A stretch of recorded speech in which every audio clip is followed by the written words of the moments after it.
Salut à tous, c'est Samia de samiacreation.com et je vous retrouve aujourd'hui pour coudre une housse de matelas. Alors c'est une technique très simple et très facile à réaliser. Ça va vous permettre de coudre des housses de matelas pour sederi traditionnels ou également pour des draps housses, donc c'est la même technique. Passons tout de suite au matériel nécessaire. Alors bien sûr, il vous faudra le tissu, un élastique, des épingles, des ciseaux, du fil assorti et bien évidemment du mètre-ruban. Alors pour chaque sederi, j'avais besoin de couper un rectangle. Bien sûr, si vous faites un drap housse pour un matelas carré, il vous faut un carré. Donc, premièrement, pour la longueur de notre rectangle, elle sera la longueur du matelas plus 2 fois sa hauteur. En plus, on va ajouter une valeur additionnelle. Alors cette valeur, elle varie. Elle peut être, vous pouvez aller de 10 cm jusqu'à 25 cm. Plus vous avez une valeur additionnelle importante, mieux votre matelas sera couvert.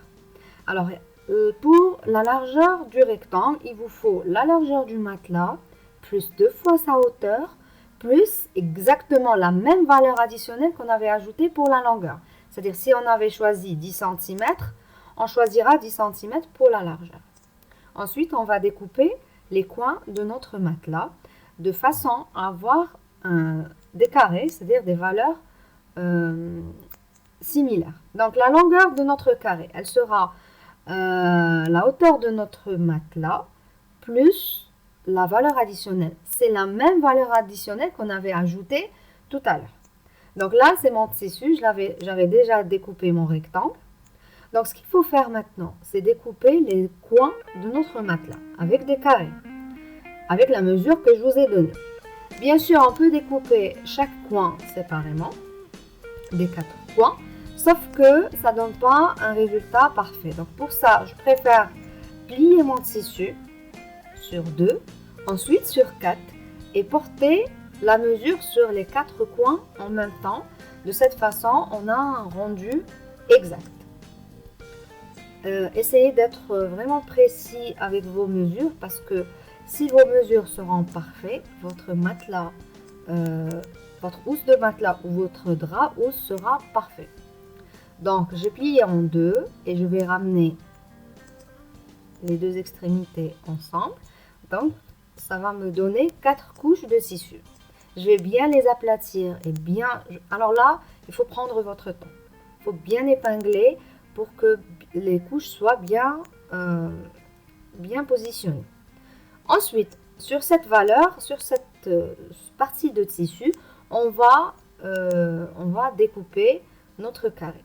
Donc je répète, la valeur du carré, c'est-à-dire la longueur du carré, elle est égale à la hauteur du matelas plus la valeur additionnelle. Dans mon cas, pour que vous ayez une idée, mon matelas avait une hauteur de 20 cm. Et j'ai découpé des carrés de 28 cm et demi. C'est-à-dire, je n'ai pas eu la possibilité d'avoir au moins 10 cm de valeur additionnelle parce que mon tissu n'avait pas assez de largeur. Donc là, ça a donné un bon rendu, mais ce n'était pas aussi parfait comme je le voulais. Donc je vous conseille vivement d'ajouter au moins 10 cm de valeur additionnelle. Donc je rapporte mes 28 cm et demi sur mon matelas, sur les coins de mon matelas. Bien sûr, cette valeur, elle est propre à mon matelas. Elle est variable selon votre matelas. J'ai utilisé une règle pour avoir vraiment des mesures exactes.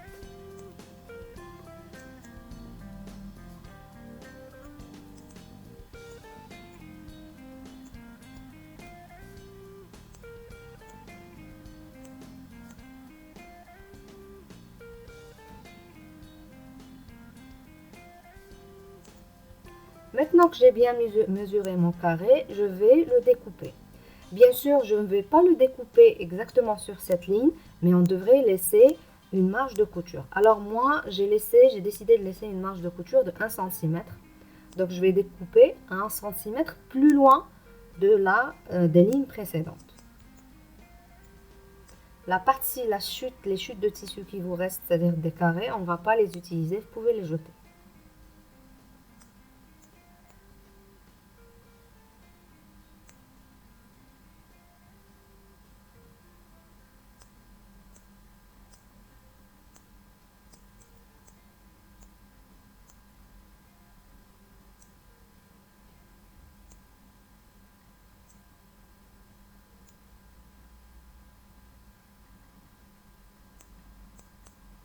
Maintenant que c'est fait, on peut passer à la machine et commencer le montage de notre matelas, de notre housse, pardon. Donc, je vais prendre endroit contre endroit les deux extrémités de chaque pli. Là, c'est un coin, un angle. Et on va répéter la même opération pour chaque angle. Donc, je vous montre pour un angle et vous répétez la même opération pour les trois autres coins. Donc, j'épingle avant de passer à la machine pour avoir un travail bien stable.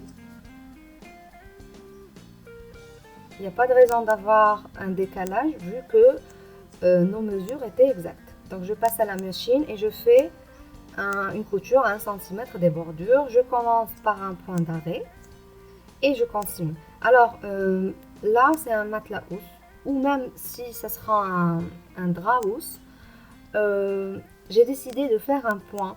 C'est un point spécial pour coudre des jeans. Alors, c'est un point qui va renforcer bien la couture. N'hésitez pas à l'utiliser si vous avez ce point dans votre machine, sur votre machine. Alors, c'est un point qui va éviter au tissu de se déchirer tout simplement.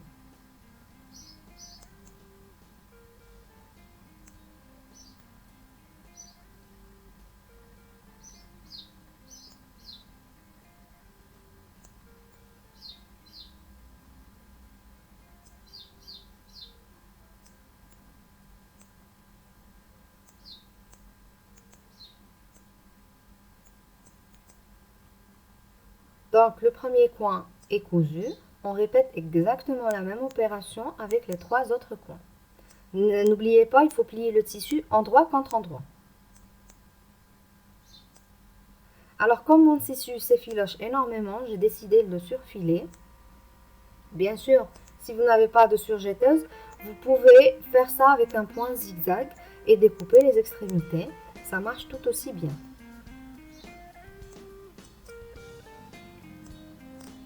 Maintenant que c'est fait, je coupe l'excédent de fil et on fait bien sûr la même chose pour les trois angles, les trois coins.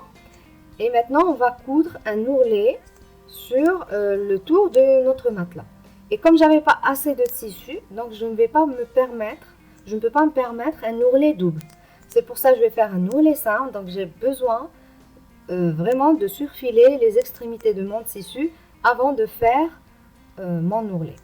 C'est-à-dire l'ourlet, il nous servira pour placer l'élastique pour serrer la housse du matelas.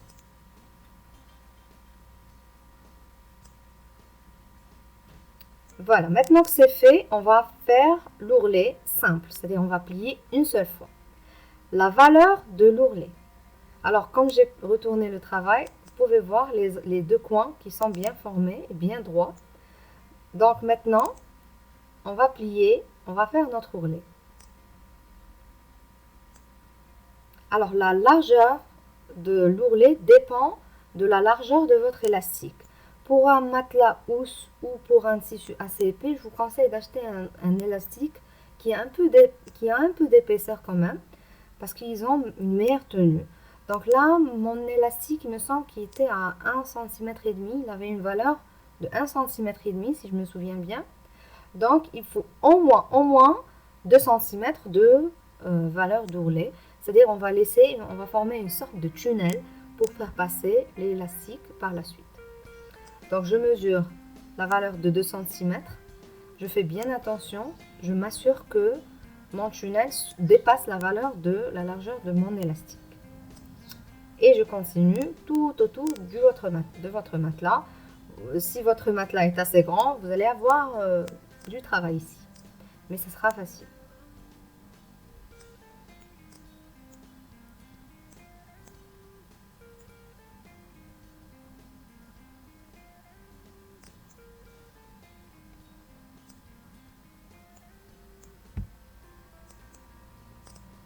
Maintenant que c'est fait, je n'ai pas joint les deux parties, j'ai laissé une ouverture.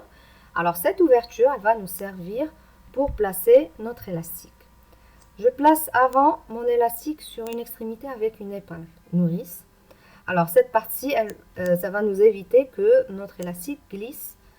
Et sur l'autre extrémité, je place un autre épingle pour le glisser à l'intérieur du tunnel. Alors, essayez d'avoir une épingle assez solide pour ne pas perdre votre élastique au milieu du chemin et avancer tout doucement.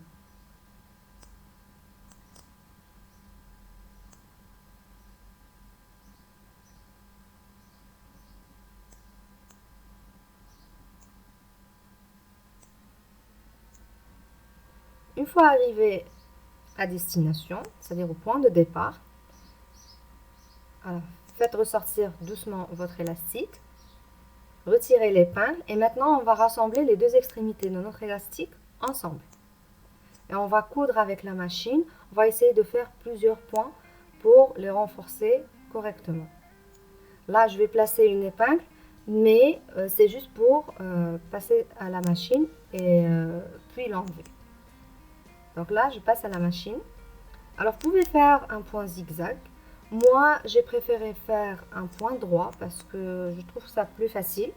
Mais je fais un point droit, des coutures au point droit sur deux extrémités de mon élastique. Comme ça sera plus solide. Alors, je ne me contente pas seulement d'un passage de point droit, mais je fais un point droit avec des points arrière, un aller-retour, plusieurs fois pour avoir un rendu vraiment solide.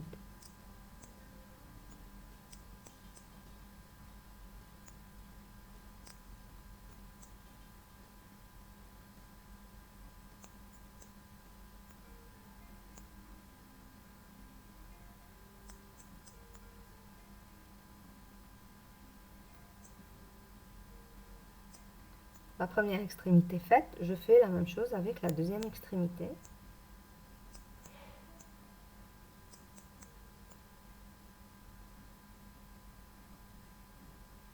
Et voilà, c'est fait. Alors bien sûr, on avait laissé une ouverture, il ne faut pas oublier, il faut la fermer. C'est maintenant qu'on va le faire. Voilà, là c'est solide. Donc on va plier l'élastique et on va former l'ourlet qui nous restait, qui était ouvert. Donc il ne faut surtout pas oublier de faire des points d'arrêt sur les extrémités pour que la couture soit bien fermée.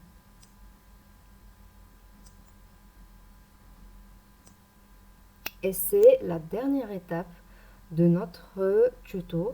C'est une technique vraiment très simple à faire. Il y a une seule condition, il faut être précise avec vos mesures. Plus c'est précis, mieux c'est. Donc, je vous conseille de bien mesurer vos matelas avant d'aller acheter votre tissu. Il faut aller acheter votre tissu avec certitude. Comme ça, vous n'allez pas avoir du tissu qui manque. Donc, voilà. Il faut bien étaler l'élastique. Et de cette façon, votre housse de matelas est terminée. Donc, j'espère que ce tuto vous aura plu.